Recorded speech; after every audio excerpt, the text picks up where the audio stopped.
கிறிஸ்துக்கு அன்பான தேவ பிள்ளைகளே, மீண்டும் ஒரு விசை கூட இந்த காலை கதை நிகழ்ச்சி வாயிலாக உங்களோடு கூட இயேசுவின் தான் நாமத்தில் இணைவதில் மிகுந்த மகிழ்ச்சி அடைகிறேன். இந்த நாள் நமக்கு வருகிற தேவ செய்தி என்ன அப்படின்னு சொன்னீங்கன்னா, மத்திய எழுதின சுவிசேஷம் 19ஆம் அதிகாரம் 16வது வசனம்.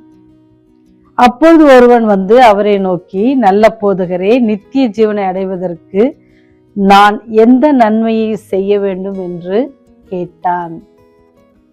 இந்த கதை நிறைய பேர் கிறிஸ்துவ பிள்ளைகளுக்கெல்லாம் தெரியும். இது வந்து என்னன்னா, ஆண்டவரை பார்த்து ஒரு பணக்கார மனுஷன் கேட்டதாக ஒரு கேள்வி. அந்த கதை முடியும் பொழுது அது அவர் செல்வந்தனாக இருந்தான் அப்படின்னு சொல்லி சொல்லப்படும். ஒரு குட்டி கதை என்ன அப்படின்னு சொன்னா, ஒரு ஊர்ல என்ன இருந்துச்சுன்னா, தங்க திறவுகோல் வச்ச ஒரு அரண்மனை இருந்துச்சு. அங்க என்ன செய்யலாம் அப்படின்னு சொன்னா, சிறுவர்கள் போய் அங்க விளையாடிட்டு வரலாம். அந்த திறவுகோலுக்கு ஒரு காவலர் இருப்பாரு. அந்த காவலர் வந்து என்ன செய்வார்னா, அது உள்ள போறதுக்கு யாரு தகுதி உள்ளவர்கள் அப்படின்னு சொல்லி அவர் தான் அதுக்கு சில போட்டிகளோ அல்லது சில காரியங்களை செய்து அவங்கள உள்ள அனுப்புவாங்க. அப்படி இருக்கும்போது ஒரு நாள் ஒரு சின்ன சிறுமி என்ன செஞ்சேன்னா, அந்த அரண்மனைக்கு போய் அவங்க கிட்ட கேட்குறா, நான் வந்து உள்ள போகணும், எங்கெல்லாம் பொம்மைலாம் இருக்கும்ல அந்த அறைக்கு எனக்கு தாங்க, அந்த தங்க திறவுகோலை எனக்கு தாங்க அப்படின்னு கேட்பா. அப்ப அவர் உடனே சொல்வாரு, அதுக்கு நீ தகுதியான சிறுமியா உள்ள போய் விளையாடுறதுக்கு அப்படின்னு கேட்பாரு. ஆமா, அதுக்கு நான் ரொம்ப தகுதியா இருக்கிறேன்.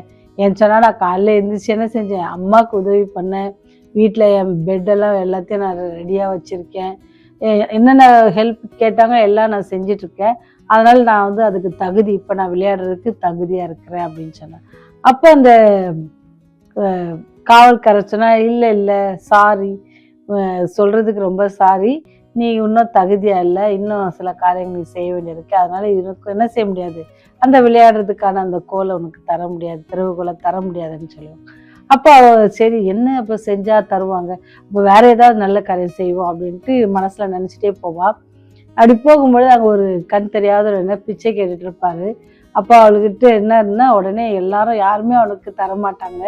அப்போ இந்த சிறுமி நினைப்பா, நம்ம எப்படியாவது தரணும், சரி நம்ம சேர்த்து வச்சிருக்கோம்ல உண்டியில, அதை எடுத்து வந்து கொடுத்துட்டோம் அப்படின்னு சொன்னா நம்ம கையில என்ன கிடைக்கும், திறவுகோல் கிடைக்கும், அந்த கீ கிடைச்சிச்சுன்னா ரொம்ப சந்தோஷம் அப்படின்னு சொல்லி வீட்டுக்கு ஓடி போய் அந்த காசை அவ சேர்த்து வச்ச உண்டியில எடுத்து வந்து அந்த பிச்சை கண் தெரியாதவருக்கு கொடுக்குறா. அது கொடுத்த உடனே ஓடி திருப்பி அந்த அரண்மனைக்கு ஓடி வரா. நான் இப்போ கூட ஒரு நல்ல காரியம் செஞ்சிருக்கேன், அதனால நான் இப்போ எலிஜிபிள் தானே அப்படின்றார். அப்போ அவர் சொல்றாரு, இல்லை இல்லை, இப்போ நீங்க எலிஜிபிள் இல்லை அப்படின்ட்டு சொல்றாரு. அதே மாதிரி அவர் என்ன செஞ்சா, திருப்பி போற வழியில பார்த்தா ஒரு வயதான அம்மா என்ன செய்ய, நிறைய பார்சல்ஸ் வச்சிருக்கிறாங்க. அது ஒன்று மேல வைக்கும் போது கீழே கீழே விழுது, எடுத்து வைக்கிறாங்க. அப்ப என்ன செஞ்சா அதை நல்லா ஒழுங்குபடுத்தி அவங்களுக்கு தருவா. அப்படி தந்துட்டு திருப்பி ஓடி வரும் அரண்மனைக்கு. இப்ப கூட நான் ஒரு காரியம் செஞ்சேன் அப்படின்ட்டு சொல்லுவா. அப்படியா, என்ன காரியம் செஞ்ச அப்படின்னு அப்போ சொல்லுவாரு, இல்லை இல்லை, இப்போ நீங்க என்ன இல்லை எலிஜிபிள் இல்லைம்மா, இப்போ இன்னும் நிறைய செய்ய வேண்டியிருக்கு போ அப்படின்னு சொல்லி அனுப்புவாராம். அப்படி போயிட்டே இருக்கும்போது என்ன, அங்கே ஒரு நாய்க்குட்டி இருக்கும். அந்த நாய்க்குட்டி காலில் அடிபட்டு அப்படியே அழுது கத்தவங்களுக்கு தெரியல, நாய் ஒரு மாதிரி சவுண்ட் கொடுக்கும். அது எங்கே வருது இந்த சவுண்ட் அப்படின்ட்டு போய் பார்த்து அந்த நாய்க்குட்டியை பார்த்தோன்னு எனக்கு ரொம்ப பாவமாயிருச்சு. உடனே அது வீட்டுக்கு கூட்டு போயிட்டு அதுக்கு மருந்து போட்டு, அவ இப்போ மறந்துட்டா எங்கே அந்த அரண்மனைக்கு போகிறதையோ அல்லது திறவுகோல் வாங்கன்றதோ எல்லாத்தையும் மறந்துட்டு, எல்லாத்தையும் என்ன அது அன்பெல்லாம் என்ன எங்கே போயிடுச்சு, இப்போ நாய்க்குட்டி மேலே போயிடுச்சு. நாய்க்குட்டியை பார்த்துட்டு அதுக்கப்புறம் வீட்டுக்கு கூட்டு போயிட்டு அது காலில் கட்டெல்லாம் போட்டுட்டு அதுக்கு சாப்பாடெலாம் கொடுத்துட்டு ஊட்டிகிட்டு இருக்கும்போது வீட்டில் யாரோ கதவை நாக் பண்ணாங்க. யார் அது, ஏன்னா இப்போ அவளுக்கு நாய்க்குட்டியை விட்டு போக வேண்டாம், அதனால என்ன, யார் அது வந்திருக்குது, தயவுசெய்து உள்ளே வாங்க, எனக்கு இப்போ வர சூழ்நிலை இல்லை அப்படின்னு சொன்னே. அங்கே திரும்பி பார்த்தா யார் இருந்துச்சுன்னா, அந்த காவல்காரர், அந்த அரண்மனையில் இருந்த காவல்காரர் வீட்டில் இருந்தாராம். அப்போ அவளுக்கு ரொம்ப ஆச்சரியம், இது என்ன இவர் இந்த நேரத்தில் வந்திருக்காரு அப்படின்ட்டு. அவர் சொன்னோன்னே, அப்போ வாமா, உனக்கு திறவுகோலை கொடுக்கத்தான் வந்தேன் அப்படின்னு சொன்னாராம். அப்படியா, நான் என்ன செஞ்சுட்டேன், நான் ஒன்றுமே செய்யலையே, நீங்கள் தான் என்னை திருப்பி அனுப்பிச்சிட்டிங்களே, எப்படி நீங்கள் வந்தீங்க?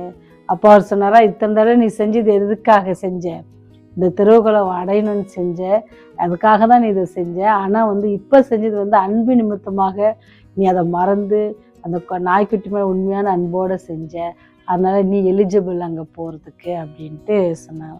ஏன் இந்த கதையை சொன்னேன்னா, நான் இப்போ வாஸ்தவத்தில் ஒரு வசனம் அதுக்கு மேட்சாக இருக்கும் அப்படின்ட்டு நான் விசுவாசிக்கிறேன். ஏன்னு சொன்னால், இந்த மனுஷனும் அப்படிதான் எல்லாத்தையும் என்ன செஞ்சாரு, நித்திய ஜீவனை பெறுறதுக்கு. அப்போ ஆண்டவர் சொல்லுவாரு, அப்போ ஆண்டவர் அவரை சொல்றாரு, நீ எவைகளை கேட்கிறது, இயேசு சொன்னாரு, கொலை செய்யாதீங்க, திருடாத, பொய் சொல்லாத, அதெல்லாம் களவு செய்யாத, பொய் சாட்சி சொல்லாத, எல்லாம் சொல்லுவாரு.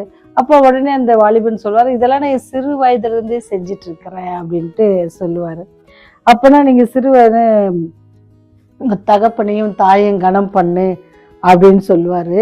அப்புறம் என்ன, உன்னை நேசிக்கிறது போல பிரணத்தையும் நேசி அப்படின்வாரு. அப்படியா, இதெல்லாம் நான் சின்ன வயசுலேருந்து செஞ்சுருக்கேன் அப்படின்னு சொல்லுவாரு. அந்த வாலிபன் நோக்கி, எல்லாம் என் சிறு வயது முதல் கை கொண்டிருக்கிறேன், இன்னும் என்னிடத்துல ஏதாவது குறைவு இருந்தா சொல்லுங்க அப்படின்ட்டு. எப்படி அந்த சிறுமி ஓடி ஓடி ஒரு காரியம் செஞ்சுட்டு எப்படியாவது நான் அந்த கோல்டன் பேலஸ்குள்ள போய் விளையாடுவேன் அப்படின்ட்டு ஓடினாலும், அதே போல இந்த வாலிபனும் சொல்றாரு, எல்லாம் நான் செஞ்சுட்டேன், இது எனக்கு ஏதாவது குறை இருந்தா சொல்லுங்க அப்படின்னு சொன்னேன். அப்ப அதற்கு அவர் ஆண்டவர் என்ன சொல்வாருன்னு சொன்னா, அதற்கு இயேசு, நீ பூரண சர்க்குணா இருக்க விரும்பினால் போய் உனக்கு உண்டானவர்களை விற்று தரித்திர கொடு, அப்பொழுது பரலோகத்தில் உனக்கு பொக்கிஷம் உண்டாயிருக்கும், பின்பு என்னை பின்பற்றி வா என்றார். இது அவங்களுடைய கான்வர்சேஷன். எப்படி அந்த சிறுமிக்கும் அந்த கேட் கீப்பருக்கும் இருந்துச்சோ அதே போல என்னது இங்கேயும் 2 பேருக்கு, இவருக்கும் நித்திய ஜீவனுக்கு போகணும், இந்த சிறுமிக்கு எங்க போகணும், அந்த அரண்மனைக்குள்ள போகணும். ஆனா அவருடைய முயற்சிகள் பாருங்க, அந்த சகோதரி என்ன செய்யறா, ஓடி ஓடி செய்யறா.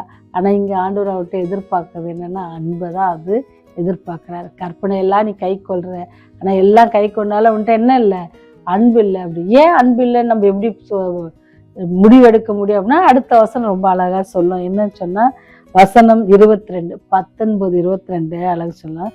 அந்த வாலிபன் மிகுந்த ஆஸ்தி உள்ளவனா இருந்தபடியால் இந்த வார்த்தையை கேட்டபோது துக்கம் அடைந்தவனாய் போய்விட்டான்.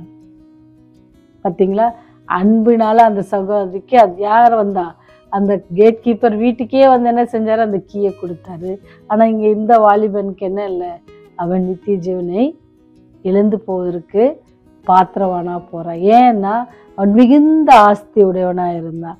அவனுக்கு இந்த உலக ஆஸ்தியே மற்றவங்களுக்கு கொடுக்கறதுக்கு இல்லை, பரலோகத்துல பெரிய பொக்கிஷம் இருக்கிற இடம், அது தர்றதுக்கு ஆவலா இருக்கிறாங்க. எல்லா காரியத்தையும் நம்ம செஞ்சுட்டு ஒன்றை விட்டுட்டனாலும் என்ன இல்லை, அங்கே போக முடியாது இல்லையா. ஆனா இந்த மனுஷன் அப்படி துக்கத்தோட போனாங்களாம், மிகுந்த ஆஸ்தி இருந்ததுனால துக்கத்தோட போனாங்க.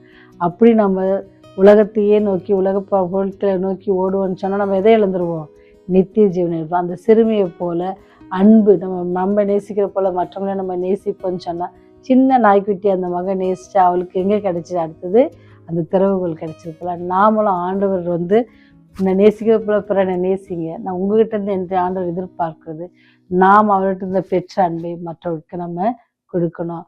அன்பை நம்ம காட்டும் பொழுது தேவனுடைய அன்பு நிலைப்படும். அது நம்ம என்ன செய்யணுமா, நித்திய ஜீவனுக்கு நம்மை வழிநடத்தும். அந்த நித்திய ஜீவனை அடைய நீங்க ஆயத்தமா இருக்கிறீங்களா, அல்லது ஆசையா இருக்கீங்களா? ஜெபம் செய்வோம். அண்ட சராசரை படைத்து நீங்கள் ஆண்டு கொள்ளுங்கள் என்று சொல்லி இந்த பூலோகத்தை எங்களுக்கு கொடுத்திருக்கிற அன்பான தகப்பனே, சாத்தான் இந்த பூலோகத்தின் அதிபதியாக தன்னை காட்டிக்கொண்டிருக்க இந்த காலகட்டத்தில் என்னுடைய பிள்ளைகளை நான் பாதுகாப்பேன் என்று சொல்லி யாரெல்லாம் கூப்பிடுகிறார்களோ, யாரெல்லாம் நோக்கி விண்ணப்பம் பண்ணுகிறார்களெல்லாம் நீர் பாதுகாத்து காத்து வருகிறீர் சாமி.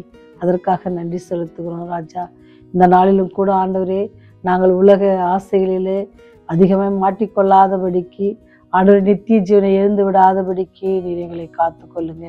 அந்த வாலிபனை போல நாங்கள் துக்கமாக போகாதபடிக்கு ஆண்டவரே, இவரே எங்கள் ராஜா, இவருக்காக காத்துந்தோம் என்ற ஒரு கூட்டத்தை நோக்கி ஆயத்தமாய் காத்து கொண்டிருக்க அந்த கூட்டத்தில் நாங்கள் இருக்க எங்களை நீங்கள் தகுதிப்படுத்துங்க. அந்த கூட்டத்திற்கு வராதபடி, நாங்கள் அதற்கு செல்வதற்கு தகுதி இல்லாதபடி இருக்க எல்லா குணாதிசயங்களும் நாங்கள் விட்டு வர எங்களுக்கு உதவி செய்தல் வேண்டுமாய் கெஞ்சி மன்னாடுகிறோம் சாமி. இந்த நாள் முழுவதும் நாங்கள் உங்களுக்கு பிரியமான பிள்ளைகளாய் ஜீவிக்க எங்களுக்கு உதவி செய்யுங்க. இந்த நாளிலும் கூட ஆண்டவரே, நாங்கள் உடைய சித்தத்திற்கு கீழ்ப்படிந்து நாங்கள் செய்கிற வேலையிலும் நாங்கள் போக்கிலும் வரத்திலும் ஆண்டவரே உடைய நாமத்திற்கு மகிமையாக இருக்க எங்களுக்கு உதவி செய்யுங்க. எங்களுடைய பாவங்கள் குற்றங்கள் குறைகள் அவற்றை ஒரு விசை கூட மன்னித்து உடைய ராஜ்யம் வரும்போது எங்களை சேர்த்துக்கொள்ள வேண்டுமா இயேசுவின் வழியாய் ஜெபிக்கிறோம் ஜீவன நல்ல தகப்பனே. ஆமென், ஆமென்.